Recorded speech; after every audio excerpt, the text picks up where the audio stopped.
Kalau misalnya mimbar ini adalah jalur yang benar, tujuan yang benar, ketika saya mau menuju kepada tempat yang benar, di awal ketika saya keluar dari jalur, itu baliknya sangat cepat. Saya keluar jalur ya, ini harusnya kan ke sana kan. Ini baru mulai salah nih, mulai salah. Mau balik, cepat tinggal gini aja nih, tek balik. Tapi ketika saya lakukan berjam-jam, saya lakukan berhari-hari, saya lakukan bertahun-tahun, makin jauh dari titik kebenaran. Dan ketika diarahin untuk jadi salah, itu tidak langsung derajatnya begini, tek, enggak, pelan-pelan. Itu namanya penyusupan kebohongan dia. Makanya dia mengaum-ngaum seperti singa, mencari mangsa yang dapat ditelan. Berarti ada orang yang tidak dapat ditelan sama kebohongan iblis. Siapa?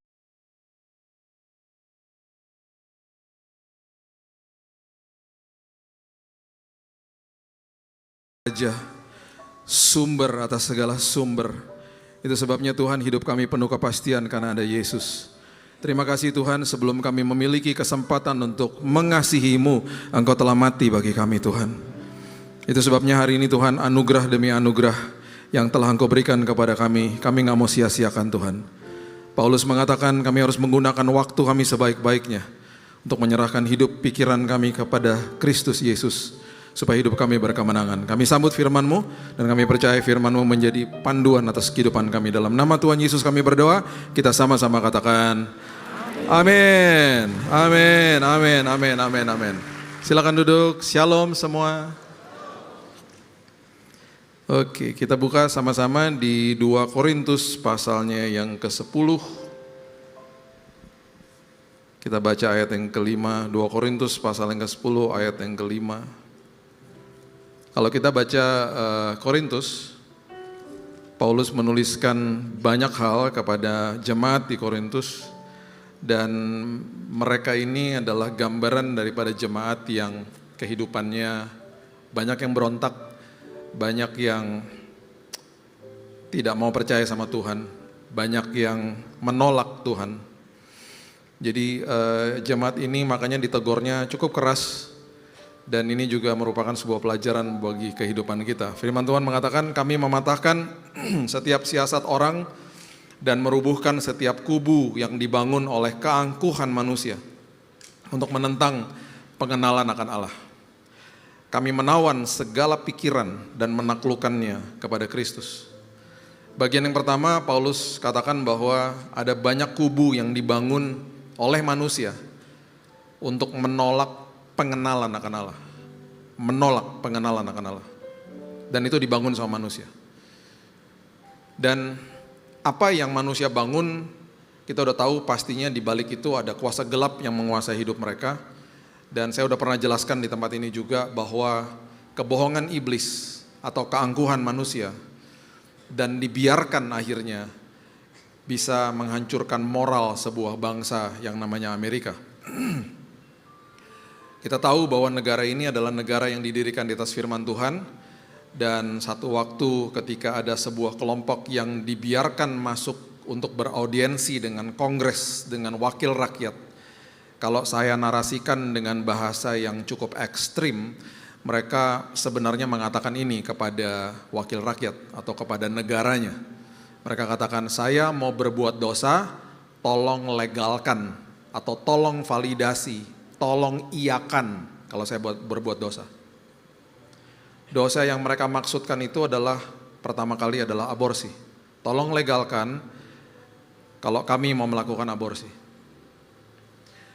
Yang mereka datang dan mereka kemas, nggak mungkin lah dengan kata-kata seperti begitu.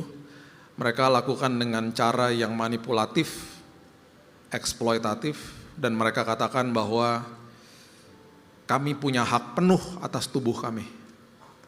Kami punya hak penuh atas hak asasi manusia. Dan dengan sangat bodohnya, permintaan mereka dikabulkan. Setelah itu dikabulkan, akhirnya kelompok LGBT juga datang, mereka bilang, kami mau nikah sesama jenis, tolong validasi dan legalkan. Kami mau buat dosa, tolong bilang iya, dan tolong bilang bahwa itu benar. Dilegalkan juga. negara yang di dalam undang-undangnya ada banyak ayat firman Tuhan, pelan-pelan diruntuhkan oleh keangkuhan manusia yang menolak pengenalan akan Allah. Kemarin waktu Bapak Ibu melihat seorang yang bernama Charlie Kirk ditembak, itu adalah salah satu puncak daripada distorsi moral yang terjadi di negara itu. Nggak semua juga political view-nya dia saya setuju, tapi dia adalah seorang apologet dan dia betul-betul mempertahankan firman kebenaran. Itu sebabnya firman Tuhan mengatakan pemberitaan salib menjadi kebodohan bagi banyak manusia. Dan itu yang terjadi. Mengerikan, sedih, tetapi di satu sisi itu menjadi sebuah kebangkitan rohani kembali yang di negara itu terjadi hari ini. Sudah dalam beberapa minggu terakhir ini mereka mengalami rekor orang-orang yang kembali datang ke gereja. Jadi kematian martir daripada seorang Charlie Kirk membalikan kondisi dan banyak orang datang kepada Tuhan. Tetapi nggak bisa dipungkiri bahwa negara ini adalah negara yang didistorsi sama kebohongan iblis. Kalau keangkuhan manusia atau kebohongan iblis bisa meruntuhkan moral sebuah negara, apalagi kita. Iblis adalah sosok pribadi yang sangat luar biasa sabar. Hari ini dia nggak berhasil menjatuhkan kita, masih ada hari esok. Dan dia akan masuknya pelan-pelan. Dia akan mendistorsi pikiran kita pelan-pelan. Di tahun 80-an ada sebuah pesawat Korean Air terbang dari benua Amerika menuju ke Seoul, Korea. Pilotnya salah masukin koordinat Bapak Ibu, karena kalau pesawat itu kan autopilot, dimasukin koordinatnya salah, pesawat itu pelan-pelan keluar dari jalur yang benar. Kalau misalnya mimbar ini adalah jalur yang benar, tujuan yang benar, ketika saya mau menuju kepada tempat yang benar, di awal ketika saya keluar dari jalur, itu baliknya sangat cepat. Saya keluar jalur ya, ini harusnya kan ke sana kan. Ini baru mulai salah nih, mulai salah. Mau balik, cepat tinggal gini aja nih, tek balik. Tapi ketika saya lakukan berjam-jam, saya lakukan berhari-hari, saya lakukan bertahun-tahun, makin jauh dari titik kebenaran. Dan ketika diarahin untuk jadi salah, itu tidak langsung derajatnya begini, dek, enggak, pelan-pelan. Itu namanya penyusupan kebohongan dia. Makanya dia mengaum-ngaum seperti singa, mencari mangsa yang dapat ditelan. Berarti ada orang yang tidak dapat ditelan sama kebohongan iblis. Siapa? Bapak, Ibu, dan saya. Karena kita memiliki firman, amin. Itu sebabnya. Jangan anggap enteng firman Tuhan. Jangan anggap enteng yang namanya saat teduh. Kita dikelilingi dengan banyak suara loh di dunia ini. Gak usah jauh-jauh deh. Gak usah keluar dari kamar aja. Kita bangun pagi, kegaduhan sosial media udah menanti kita. Banyak orang langsung buka HP lihat kegaduhan. Gak usah jauh-jauh, gak usah keluar kamar. Udah kegaduhan terjadi di dalam pikiran hati kita. Saya tidak berani melangkah keluar dari kamar saya sebelum saya baca firman, merenungkan firman, dan dengar firman. Gak berani saya. Karena bagi saya, kemenangan kemarin tidak menjadi jaminan kemenangan hari ini. Karena apa? Karena gini, kita terdiri dari tubuh, jiwa, sama roh. Ya, tubuh kemarin makan kuat, hari ini nggak makan, lemes lah. Berarti perlu makan tiap hari. Nah, makanannya juga harus sehat. Makanannya juga harus kita perhatikan. Nggak bisa makanan kemarin misalnya kita makan, kita udah mulai kebiasaannya gorengan misalnya. Terus kita biarin aja gorengan tiap hari. Ya kelarlah tubuhnya. Teman saya di usia 35 minum soda. Saya nggak enak sebut namanya, pokoknya soda lah. Setelah 3 tahun cuci darah. Setelah cuci darah meninggal. Minum air putih cuma dikit, dari pagi sampai malam minum soda itu. Yang biasanya saya pakai untuk kalau wastafel mampet. Saya tuang, besoknya beres. Dia diminum sama dia. Minum soda nggak apa-apa, cuman kalau minum soda setiap hari, ya habislah badannya. Roh sama jiwa juga butuh makan, namanya firman. Kalau dikasih makanan yang lain, ya kelar juga lama-lama. Karena input menentukan output. Apa yang masuk menentukan apa yang keluar.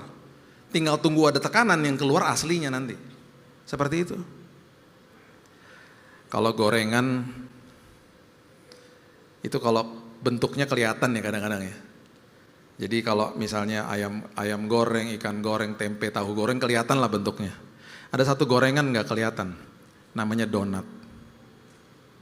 Itu roti goreng. Apalagi donat yang namanya Dunkin Donut, namanya triple coklat. Aduh. Itu Bapak Ibu kalau lihat dia itu nggak kelihatan menarik seperti yang lain karena dia hitam. Karena yang lain warna-warna toh. Dia hitam, cuman jangan anggap enteng.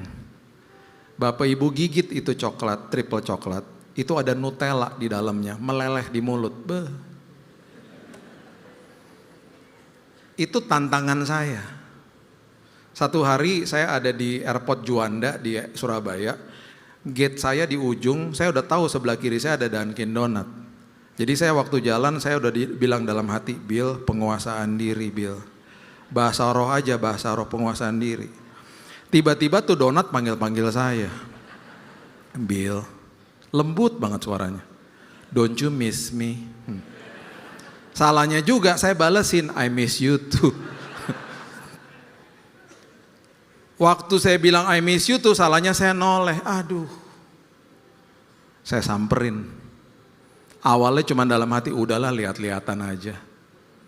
Saya liatin dia. Dia ngomong lagi. Bill, ini jam berapa? Jam 7 pagi. First flight ya? Iya. Aku juga baru buka loh Bill. Berarti kan aku baru keluar dari oven. Berarti apa? Kalau kamu gigit aku, Nutellanya masih anget. Meleleh di mulut. Awalnya lihat-lihatan gini kan, terus ngomong-ngomong dalam hati, lama-lama gini. Mbak, dua. Di belakang mbaknya ada mesin kopi. Mbak sekalian ya, double espresso. Saya ajarin nih. Gigit tuh triple coklat. Coklat meleleh di mulut toh. Tunggu 3 detik, hajar kopi pahit. Beuh. Itu di momen seperti itu, siapa aja telepon gak akan saya angkat. Kecuali GBPRJ, Pak ingetin jadwal, siap. Itu gorengan. Kalau saya makan itu tiap hari ya kelar lah. Jangan beliin saya Dunkin loh ya. Saya pernah khotbah kayak begini, habis selesai ibadah Dunkin Donut di depan 2 box. Saya bilang sama ibunya, Bu, saya makan semuanya cepat ketemu Yesus, Bu. Saya masih banyak tugas di sini, jangan gitu lah. Tapi itu benar-benar asli enak banget. Penasaran ya? Saking saya sukanya sampai istri saya beliin celana, saya punya celana Dunkin Donut. Celana Dunkin Donut beli di thrift store. Tulisannya Dunkin gini. Cuman gak bisa saya pakai khotbah, ntar dimarahin. Warnanya pink gitu, lucu deh. Istri saya tuh lucu aja deh. Jadi saya cuma mau kasih pengertian ini sama kita. Coba kita lihat 1 Korintus 2 ayat 14. Sesuatu yang kita gak ngerti jadi kebodohan. Karena gini, firman Tuhan itu mengandung paradoks. Nanti kita dalami ya, waktu-waktu yang akan datang nanti kita dalami paradoks-paradoks ini. Banyak Bapak Ibu, paradoks artinya gini. Bertentangan dengan logika manusia tetapi mengandung kebenaran. Bertentangan dengan logika manusia tetapi mengandung kebenaran. Itu paradoks. Di firman Tuhan banyak seperti begitu. Contoh, mau jadi pemimpin jadi hamba. Gak masuk di akal kan? Jadi pemimpin jadi hamba? Iyalah. Di dalam firman Tuhan tuh begini diajarinnya. Kalau di dunia pemimpin itu indikasi suksesnya itu adalah berapa banyak orang yang melayani dia. Makanya kalau kita lihat orang keluar dari mobil, bos-bos, dibawain tasnya, demen banget dia. Di dalam indikasi kepemimpinan di dalam kerajaan sorga, bukan berapa banyak orang yang melayani kita, berapa banyak orang yang kita layani. Beda. Di dalam badai ada damai. Aneh kan? Karena damai yang kuberikan kepadamu bukan seperti yang dunia berikan kepadamu. Yang dunia berikan adalah ketenangan setelah badai selesai. Ketenangan sama damai beda. Ketenangan letaknya di dalam jiwa, damai letaknya di dalam roh, nggak bisa dicuri sama iblis. Paradoks. Di dalam kelemahanmu, kuasaku dinyatakan. Paradoks.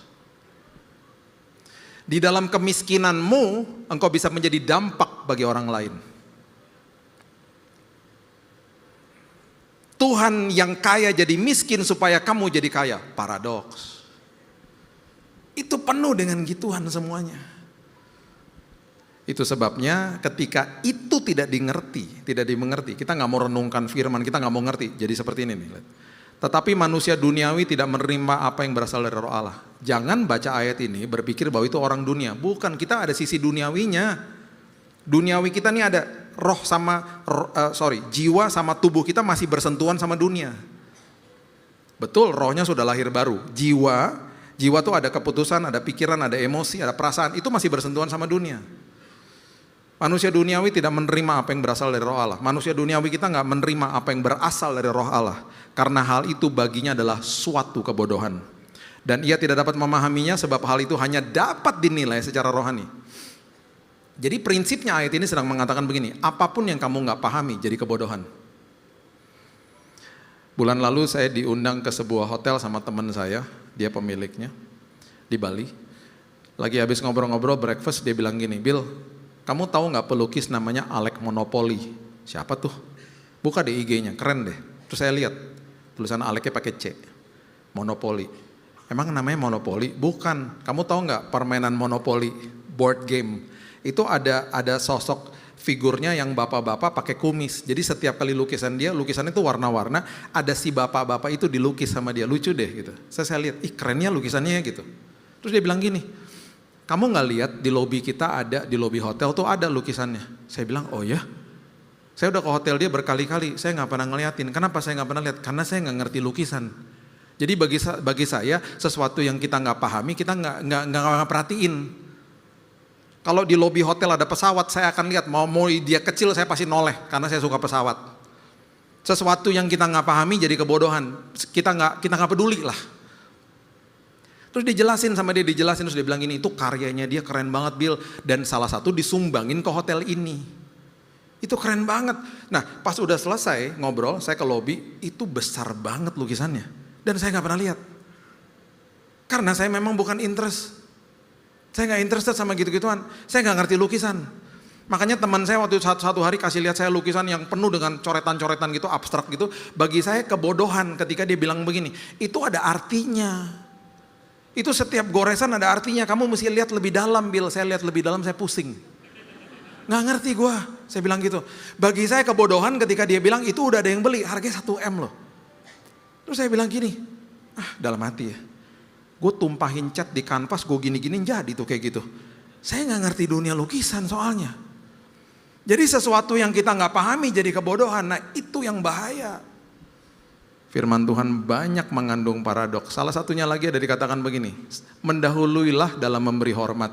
Berarti kalau ada orang yang berselisih paham sama kita harus sapa dia duluan dong. Nah kita sapa dia dengan resiko dibuangin muka kan. Kita sapa, dibuang muka. Habis dibuang muka kita ngadu sama teman kita. Kita bilang, lo tahu gak gue sedih deh. Tadi gue ketemu sama teman gue yang itu. Gue kan juga pengen ya supaya kita damai aja. Udahlah, memang kita gak bisa deket. Tapi paling gak nyapa lah. Masa gue dibuangin muka. Terus teman kita ngomong apa? Lo bego sih. Lo tahu gak, lo tuh punya harga diri. Ngapain lo tegur dia? Gitu. Dibodoh-bodohin kan? Karena memang bertolak belakang sama logika manusia. Firman Tuhan gitu. Karena firman Tuhan tuh ngelawan arus. Kalau ngelawan arus udah pasti dibodoh-bodohin. Orang yang sedang ikut arus dia nggak perlu ngedayung. Dia cuman pakai arahan aja. Dia cuman ngikutin aja arus sungai misalnya. Terus kita nih lagi ngedayung kan ngelawan arus. Terus orang yang lagi ikut arus ngeliatin kita gitu. Ngapain lu kesana?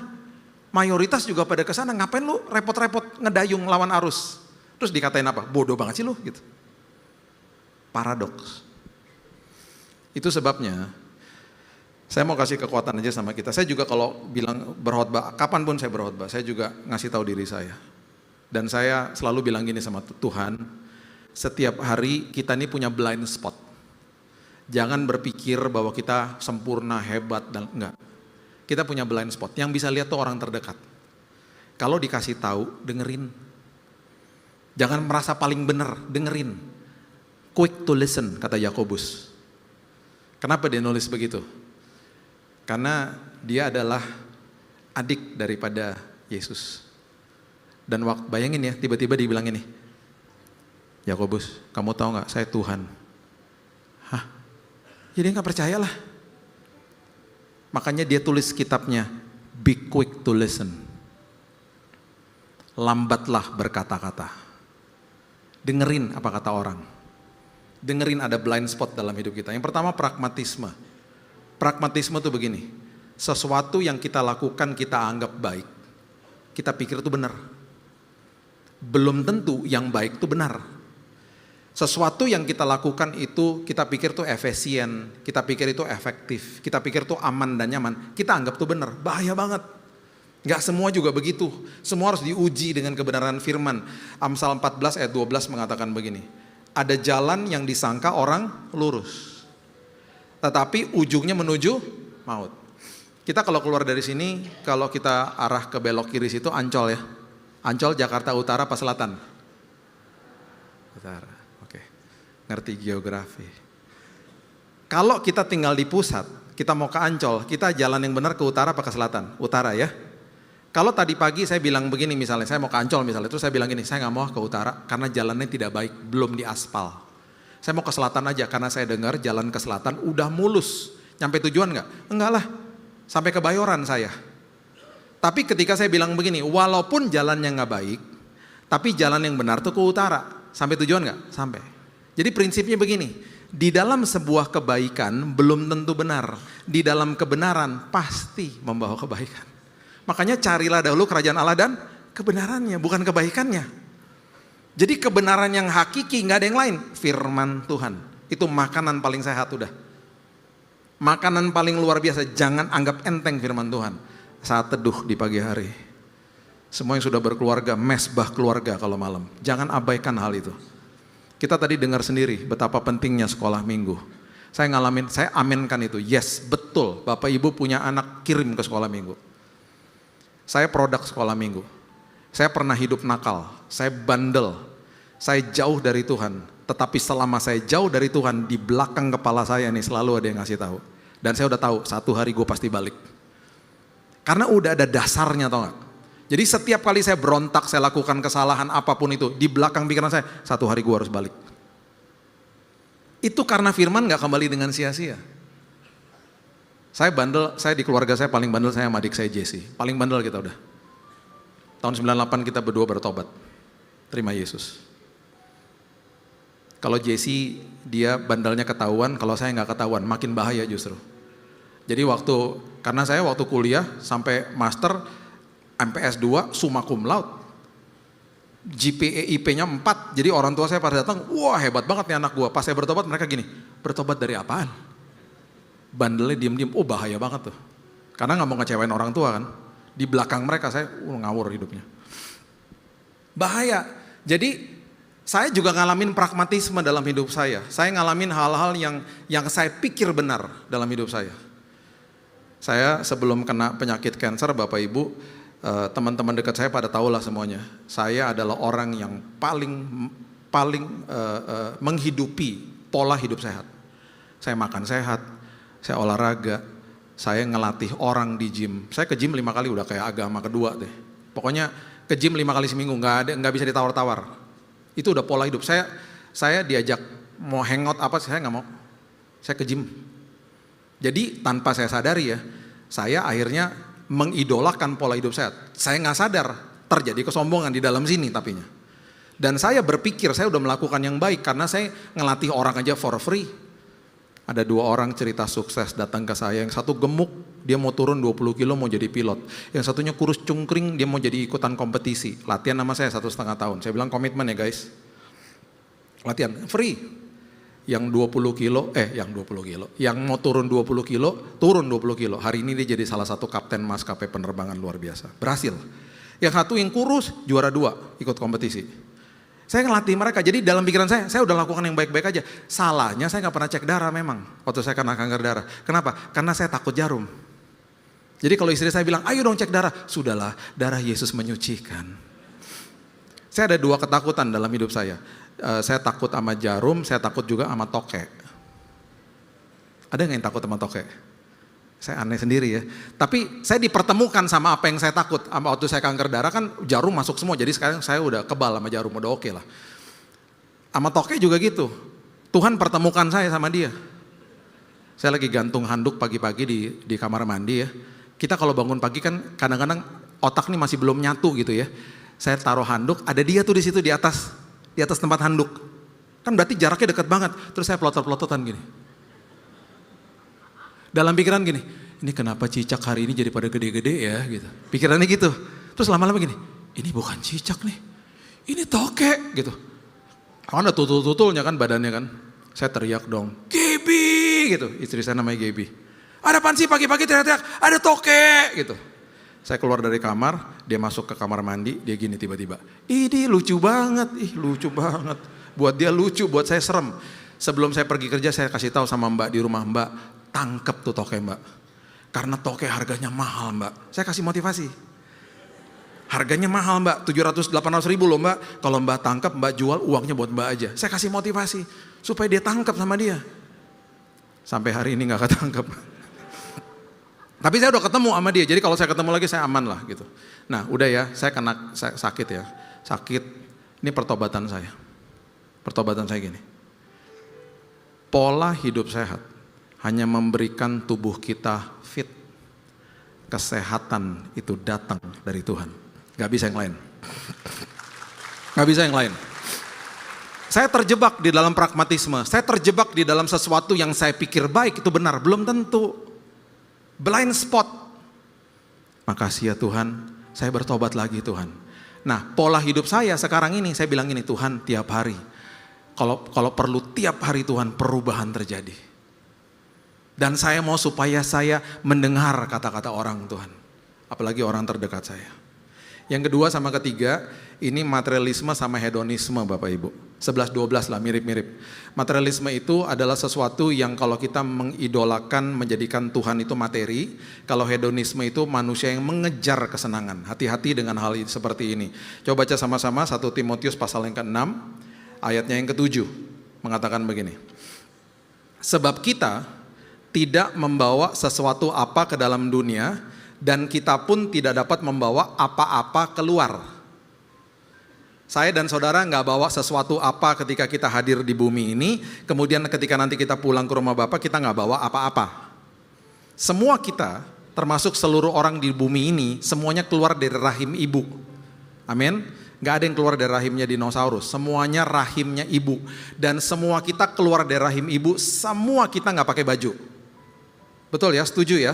Atau ada kesaksian, enggak Pak, saya satu-satunya orang keluar dari rahim ibu, baju udah lengkap. Enggak mungkin lah. Semua enggak pakai baju, semua diseka, dibersihkan, dimandikan, dikasih baju sama susternya atau sama bidannya.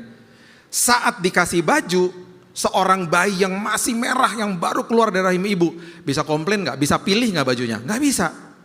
Dikasih baju nih, terus tiba-tiba ada suara kecil, suster ganti dong bajunya, aku enggak suka. Bisa menjerit susternya. Saat kita dipanggil pulang sama Tuhan, kembali lagi di dalam posisi itu, jenazah dimandikan.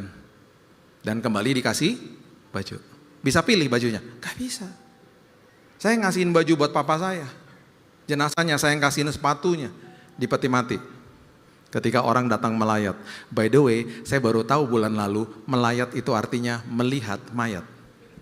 Siapa yang baru tahu? Ayo katakan, ngaku. Tuh kan, masih ada. Ya hebat juga yang lain udah tahu ya. Saya baru tahu loh, ternyata itu singkatan melihat mayat. Sampai saya curiga sama kata-kata Indonesia yang lain ini jangan-jangan singkatan semua. Saya baru tahu, bayangin orang datang melayat, posisi jenazah begini, tiba-tiba ada yang datang mendekat di peti mati, terus dia tiba-tiba buka mata, dia bilang ini, tolong kasih tahu sama keluarga saya, ini bajunya saya nggak suka, tolong ganti ya. Terus dia tutup mata lagi, bubar yang melayat.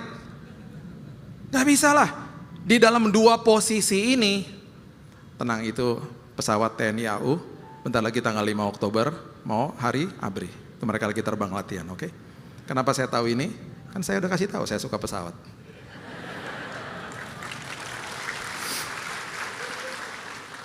Itu kayaknya Sukhoi ya, I'm just kidding. Hebat banget tapi suaranya tahu. Tapi kalau saya lihat nih dari bawah saya tahu tuh modelnya apa. Saking sukanya. Jadi nggak jadi kebodohan toh. Itu. Nah, jadi pahami ini, hati-hati pahami dengan hal-hal seperti begini. Ya. Karena apapun yang kita hari ini miliki, yang melekat sama kita, ya, itu semuanya titipan Tuhan. Karena kita datang nggak bawa apa-apa, pulang nggak bawa apa-apa, sama sekali nggak bawa apa-apa. Jadi hati-hati, saya sedih banget pulang dari sebuah ibadah, kemudian sama seorang ibu yang diakones gereja, ketika tiba-tiba makan siang, terus tasnya ketumpahan sama minuman, marah-marah sama waiternya ngomong gini, kamu tahu nggak nih harganya berapa? Saya dalam hati gini, mana dia tahu tante? Gini loh, gini, itu kesempatan ya, dia bisa jadi berkat buat waiter itu. Waiternya minta maaf, udah nggak apa-apa, kesel nggak apa-apa. Tapi jadikan itu momen, Paulus bilang gini, gunakan sisa waktumu sebaik-baiknya. Jangan jadi orang bebal. Mau ngapain sih, kita gak akan bawa pulang. Makanya saya sedih ketika istri saya pulang dari sebuah pemakaman, dia bilang, tadi tasnya si tante itu dimasukin ke dalam peti mati. Saya bilang, oh ya, iya. Harusnya kan bisa dijual, kasih ke panti asuhan, ngapain taruh di situ? Takutnya kalau ada orang yang lihat, dibongkar ntar makamnya. Ngapain coba? Ini beda lagi orangnya. Cuman orang kayak begitu, materi jadi nomor satu, hati-hati. Saya punya 400 pesawat, mainan jangan kaget ya, mainan. 400. Waktu saya sakit, gak ada artinya udah. Hari ini saya lagi bungkusin semuanya, saya mau jual. Saya gak mau hati saya di situ. Saya suka banget. Alkitab gak pernah mengatakan kita gak boleh punya materi loh. Mau punya materi mahal silahkan, asal jangan hatinya di situ gitu loh. Mau punya sesuatu yang bagus, kalau bisa beli dengan cara yang sah, no problem. Cuman jangan sampai hatinya di situ. Yang berikutnya hedonisme. Hedonisme ini dibahas di 1 Timotius 6 juga. Coba mundur ayat yang kelima, coba lihat. Hedonisme itu orang yang mengejar kesenangan. Bahkan menggunakan yang namanya ibadah untuk membawa kesenangan, percecokan antara orang-orang yang tidak lagi berpikiran sehat dan yang kehilangan kebenaran, yang mengira ibadah adalah suatu sumber keuntungan. Wow. Dia mengira ibadahnya sama Tuhan itu sumber keuntungan buat dia. Menyusup pelan-pelan dalam kehidupan anak-anak Tuhan. Ayatnya yang ke-6 mengatakan apa? Memang ibadah itu kalau disertai dengan rasa cukup justru memberikan keuntungan yang besar. Ada teman saya yang beli tempat tidur harganya 250 juta. Gak apa-apa beli tempat tidur kalau gitu. Kalau bisa mampu gak apa-apa juga. Terus tapi teman saya bilang gini, tapi dia tidurnya cuma 2 jam. Karena gak bisa tidur, stres. Tapi teman saya ini yang tinggal di kos-kosan, dia bilang begini, gue tinggal di kos-kosan, tempat tidur gue biasa aja, tapi gue tidur 8 jam. Yang kaya yang mana? Yang tinggal di kos-kosan. Ada lagi teman saya ya, tinggal di kos-kosan, terus tanggal 25 gajinya habis.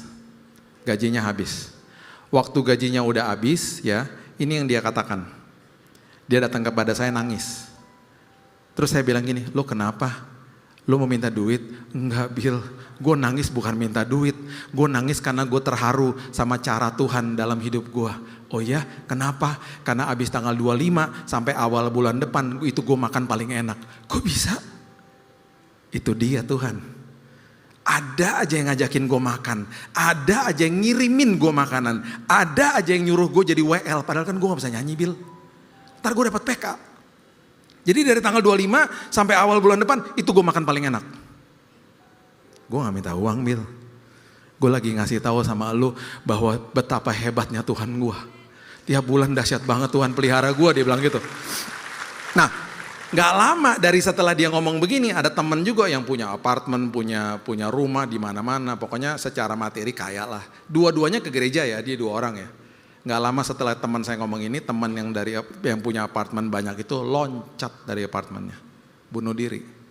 Yang kaya yang mana? Yang di kos-kosan tuh.